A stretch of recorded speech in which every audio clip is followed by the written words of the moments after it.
wala na talagang pakialam sa sasabihin ng kahit sino. Pinaka-importante sa akin, ikaw, kung anong nararamdaman ko sa'yo, at yung pagmamahal mo sa akin. Kahit ano mangyari, walang sino man o ano man makapaghihiwalay sa atin. At yun ang pangako na hindi ko sisirain. Kailangan ko magpaalam sa'yo. Dahil hindi tama. At kahit kailan hindi magiging tama. Serena ako. Tao ka. Magkaiba tayong dalawa. Jezebel, nasa ka na, mahal ko? Bakit hindi ka pa bumabalik? Kailangan kita, Jezebel. Ngayon lang ako nakarating dito ah. Hindi ko akalain na meron palang ganitong kuweba sa liwasan ng mga pating. Bata kasi ako, palagi ako nandito eh. Kaya siguro naging kaibigan ko din ng mga pating. Lalo na pag may nagagawa akong kasalanan kay Inabana. Palagi ako nagtatago dito. At kaming dalawa lang ni Bokanding ang nakakaalam nito. Dito kasi kami nagtatago kapag napapagalitan kami ni Inabana. Tapos palagi niya ako sinisisi kung bakit dinamay ko na naman siya sa gulo. Pero pagkatapos nun, hindi naman niya ako natitiis. Nagkakaayos din kami dalawa.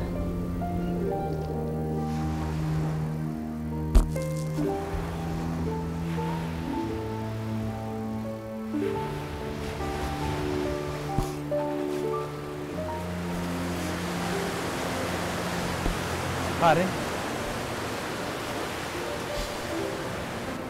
hindi na babalik si Jezebel. Kaya babalik siya.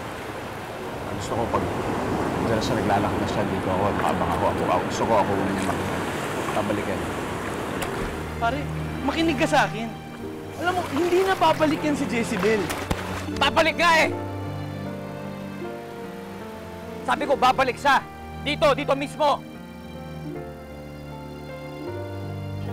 Hindi ka ba natutuwa at nandito na tayo muli sa Sirenea?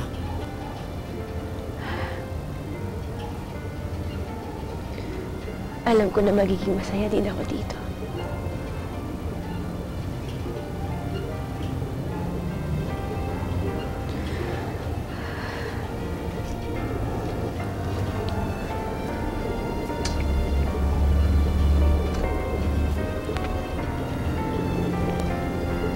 Ayoko nang magalit sa'yo, Jezebel.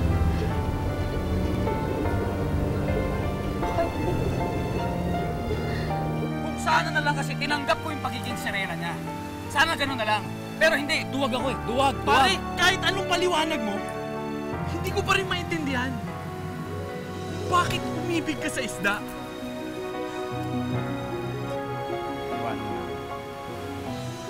Iwanan mo na ako! Iwanan mo na ako!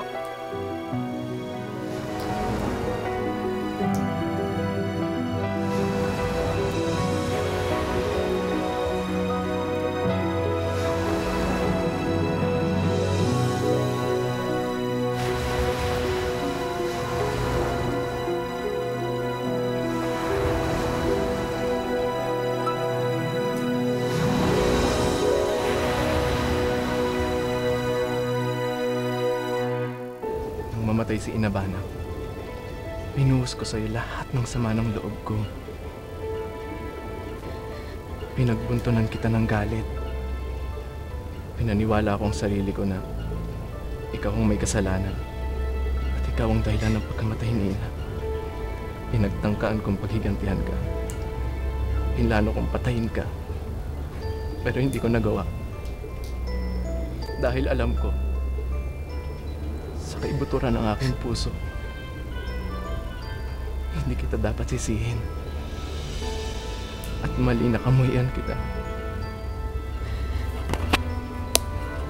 Sana, Jezebel, mapatawad mo ako. Nawalan na ako ng magulang. Ayoko nang mawalan pa ng kapatid.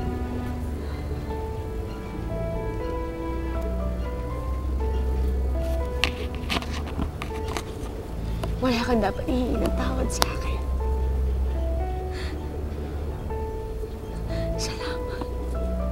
Salamat, tinanggap mo ulit ako. Akala ko hindi na tayo magkakasundo eh. Bukod din, mahal na mahal kita. Mahal na mahal kita. Paano kaya mabuhay kung sa iyo'y mawala? Dahil sa kahibangan mo sa Serenang yun, nakapatay ka ng pulis. Mabuti na lang kumpare ko si General Nuevas. Kung hindi sa pagkakataong ito, nakakulong ka na. Daddy, alam ko namang hindi mo ako pababayaan, diba? And besides, kinuha ni Chief Bustamante yung perang ibinayad ko sa kanya. Tapos inurungan niya ako sa usapan. Pwede ba yun?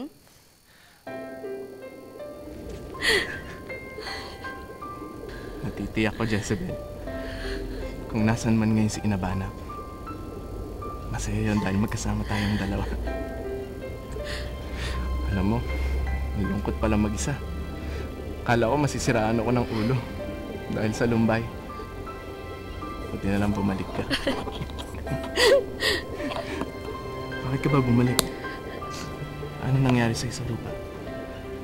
Betty, I'm begging you. Nasa karagatan ng Serenang yun. Pwede mo manahimik ka na lang? And please stop this crazy obsession. Sa kilos mo pananalpa, para ka na nahibang. Daddy, pinalaki ninyo akong nakukuha ko lang lahat ng gusto ko. At ang gusto ko ay mamatay si Jezebel. No one can stop me. Not even you. I must kill Jezebel. I need to kill Jezebel. Nahanap ko na ang totoo kong ina. Serena Lucia? Talaga? Nasaan siya? Bakit di mo sinama dito? Tao siya. Wala siyang perlas o kabibi na pwedeng ipalit para maging buntot niya. Nakakalungkot ang isipin na nakita nga kami pero panandalian lang. Nagkalayo din kami.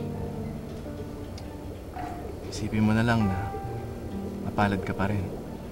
Kasi nakilala at nakita mo siya.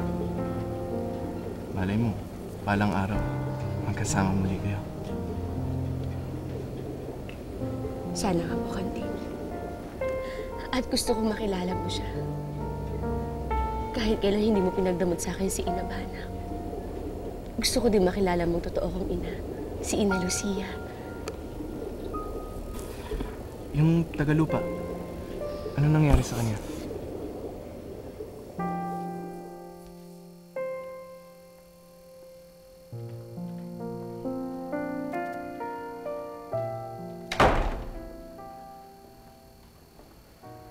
Sir Fredo,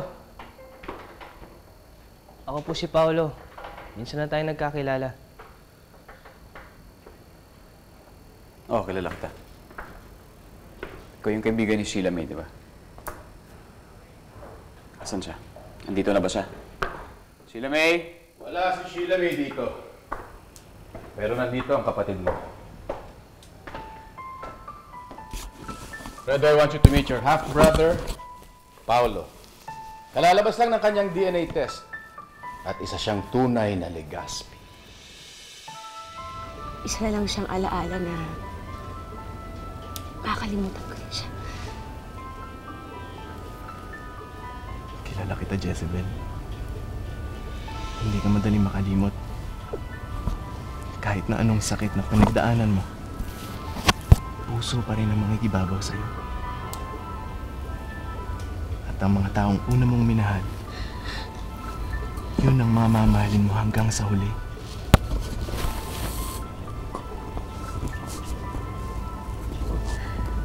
Tama ka, Bukandi. Tunay nga akong magmahal. Pero kailangan niya matuto. Kailangan niya tanggapin kung anong katotohanan. Na ako, na Serena ako. Na dito sa Serenia yung mundo ko. Kasama mo. Kasama ni Erebus. Kasama ni Patring. Kasama ni Jelay. At lahat na naging bahagi sa buhay ko. Legazpi.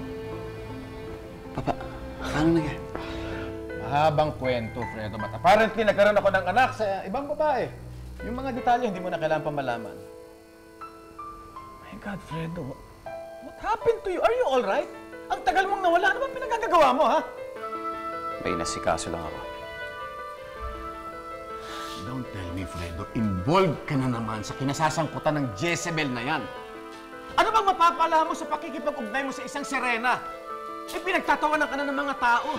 Nabansagan ka ng syota, nobyo ng isang halimaw. Nakakaya, Fredo. Pwede ba tigilan mo na yung Jezebel na yan? Dad, wala na si Jezebel. Mabuti kung ganun. Malas-malasan, nakilala pa siya sa kumpanya ko. Fredo, nararating mo lang. Saan ka pupunta? Kahit saan, huwag lang sa impyernong bahay na to. Kayo ang totoong nagmamahal sa akin. Hanggang kamatayan. Dahil tayo ang magkakauri. Tayo lang ang ganitong totoong magmahal. Kaya nararapat lang na mahalin ko kayo katulad ng pagmamahal niyo sa akin. Ganito tayong magmahal.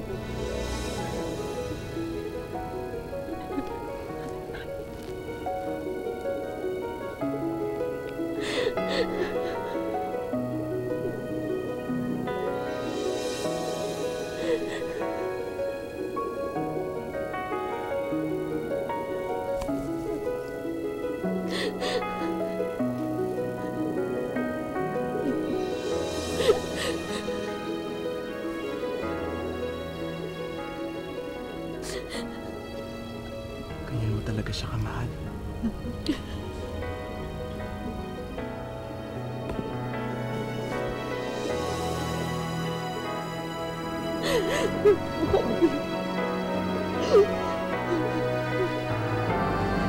Saan dagat man ako mapunta, kung bakit ikaw ang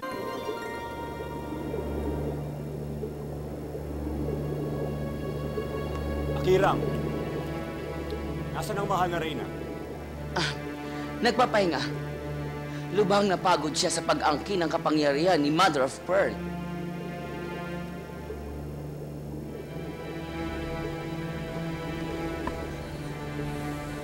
Yun ang masarap may kailangan kayong malaman. Ano yun?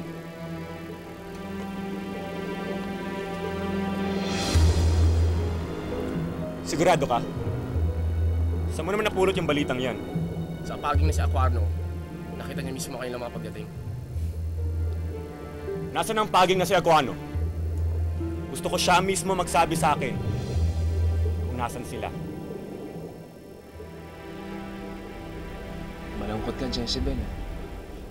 Ano bang nasa isip mo?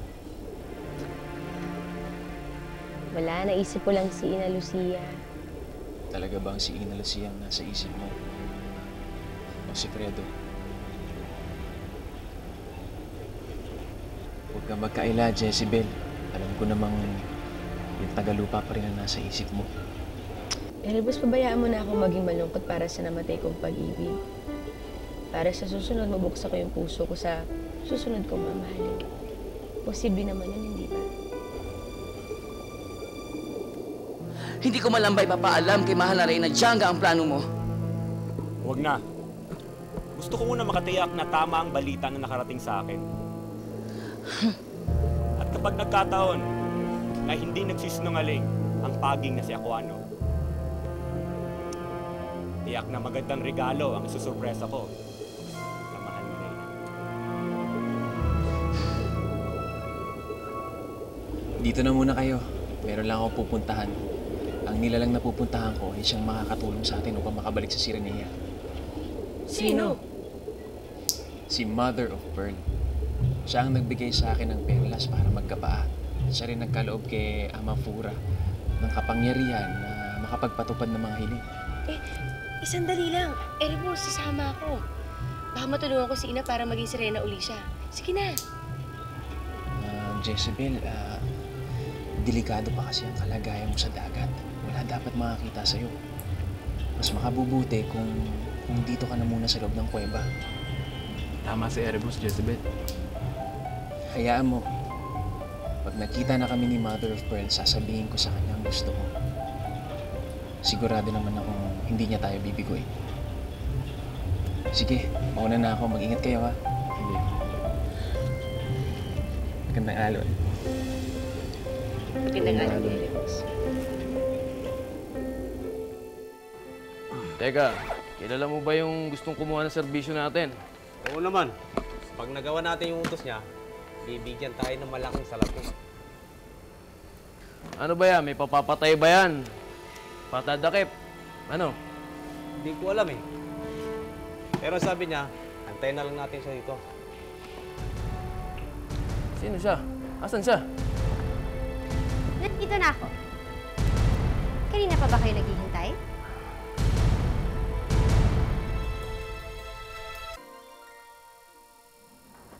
Starting today, Paolo Legaspi will be the president of this company.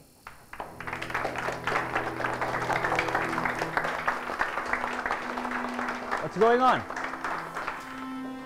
Gildo, mabuti at dumating ka. Pinakilala ko na ang bagong miyembro ng board. Si Paolo, anak ko. Anak mo? Yes.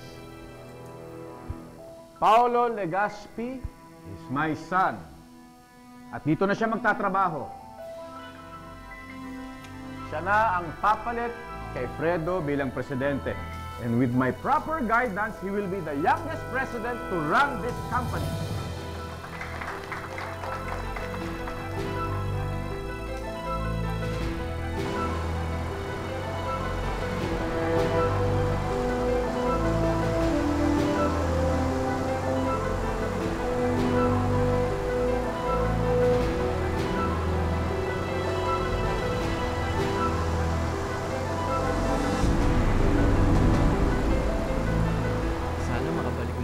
Sa Serena Lucia, no? Tapos, maagaw niya ulit yung trono kay Janga. Sana nga. Dahil siya naman talaga ang nararapat na mamuno dito sa Serenea. Jezebel, huwag tayong mawalan ng pag-asa. Malay mo ngayon, kausap na ni Erebus si Mother of Pearl. Di ba? Sana nga. Kasi bukan din gustong-gusto ko na makasama ang ina ko eh. Nasa laboratorio pa si Guada. Kasama niya si Felicia. Doon na siguro sila magpapalipas ng gabi dahil hindi pa tapos ang pagsusuro ng Laki Guada. Mabuti na lang at hindi naman lain ng mga sundalo na yun ang beauty ko. Kung hindi, ako pa ang susuriin nila at pag-i-eksperimentuhan. Kaya ikaw, Ama Fura, dyan ka lang sa bulsa ni Buboy ha, para hindi ka nila ma-discover. Okay, fine. Itago niyo na ako ulit. Mabuti pa dahil pagod na ako. As in, hirap na ako sa pagiging pagong. Antok na ako, kaya tug na ako, night-night. Buboy, bakit tahimik ka? Naalala ko lang po si Jezebel. May miss mo siya, no? Alam mo, miss na miss ko na rin ang anak ko eh. Walang tumaan na oras na hindi ko siya naaalala. Ang iniisip ko na lang, Buboy, at least sa dagat, ligtas siya. Magtiwala ka lang kay Bathala. Magkakasama ulit kayo ni Ina Lucia bilang reyna ng Serenea at prinsesa ng Serenea. Makikita po ba natin siya muli? Oo naman, Buboy. Kung kailan, hindi ko alam. Huwag ka nang malungkot, ha? Sigurado naman ako naiisip ka rin ni Jezebel. Siyempre naman. Best friend niya ako. Doon po sa ilalim ng dagat, may best friend po ba siya? Oo naman siguro. Alam ko kasi meron siyang kinakapatid. Yun siguro ang best friend niya. Prinsesa ka na. Prinsesa ako? Prinsesa. Higa mo nga ako. Alipin. Sino alipin? Ikaw. Alipin. taga-sama, taga-silbi, taga-kintab ng buntot. Sige na. Aray! Wala kang sweldo, tandaan mo yan. Alipin pala. Sige na, alipin. Sige na, sinusubukan ko lang para masanay ako na prinsesa. Sige, Prinsesa Jezebel. Ayan, higa ka dyan. Sandali eh, sinasaktan mo. Palagi mo ako sinasaktan, ha? Hindi kita sinasaktan.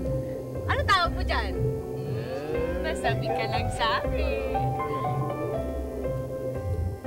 Huwag ka na malungkot, ha? Mahal na mahal ka ni Jezebel. Sana po, hindi po siya pabayaan ni Bathala. Halika, puntahan natin si Guada para sigurado lang tayo kung maayos ang kalagayan niya. Ha? Sa taray ni Doña Guada, sigurado may special treatment ang magaganap. Halika. Di mauna ka pumasok. Ano ba? Hoy! Hoy! Itiyaw! Ako ka! Manuel!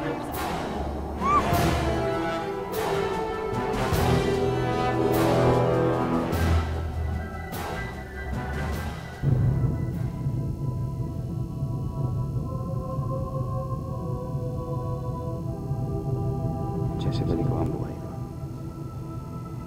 Nagmamakaawa ako sa'yo. Patawarin mo ako at nasaktan ko ang damdamin mo. Nagsisisi na ako. Kailangan kita, Jezebel. Kung hindi ka babalik, akong pupunta sa'yo. Kung kinakailangan ko, halughugin ang buong karagatan, mahanap lang kita. Gagawin ko.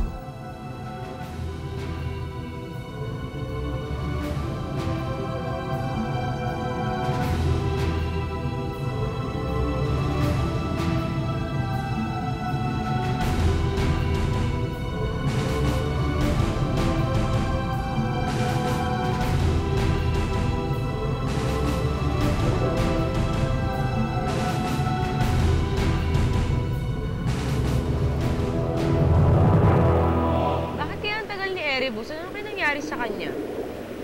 Eh, baka hindi pa niya nakukumbinsi si Mother of Pearl na ibigay yung hinihiling natin. Tagal niya eh.